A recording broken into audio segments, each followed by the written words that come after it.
Ndabashuje cyane mbifurije amahoro y'Imana. Nifuje uyu munsi ko twarwanira ku budahangarwa bw'umubiri. Byagiye bigarukaho n'abantu benshi cyane. Kugira ngo urwanye icyago icyo ari cyo cyose, ifo kugira ubudahangarwa bw'umubiri. Ntabwo umubiri wazengereje, wicishije izuba, wicishije inzara, udahaye iby'ibiryo bikwiye, washobora kurwanya n'indwara uko byaba bimeze kose.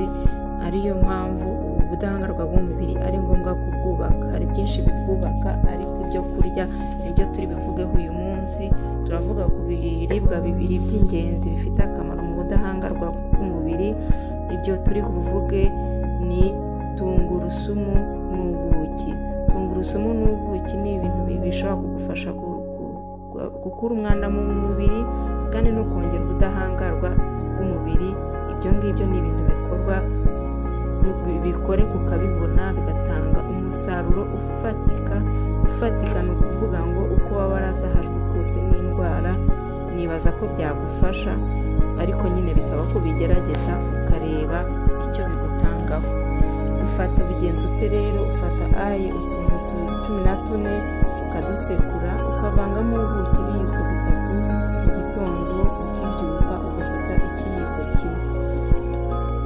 Ni ibyo koko mu gitondo iyo ugifashe umererwa nabi, muri ako kanya ukibifata, ariko n'ibintu bitarenze iminota 20, ariko bigatanga umusaruro mwinshi ufatika uboneka, ku buryo nta kibazo mu minsi 7 uba umeze neza.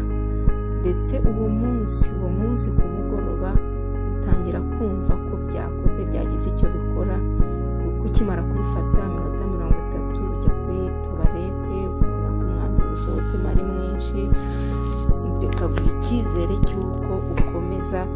Abantu bose babigerageje, nanjye ndimo, banyuzwe n'ibyo ngibyo. abo nagiye mbibwira bo banabisabye benshi bati ibyo bintu rwose ni ngombwa ko abantu benshi babimenya, kuko abantu batabizi bigenda bite.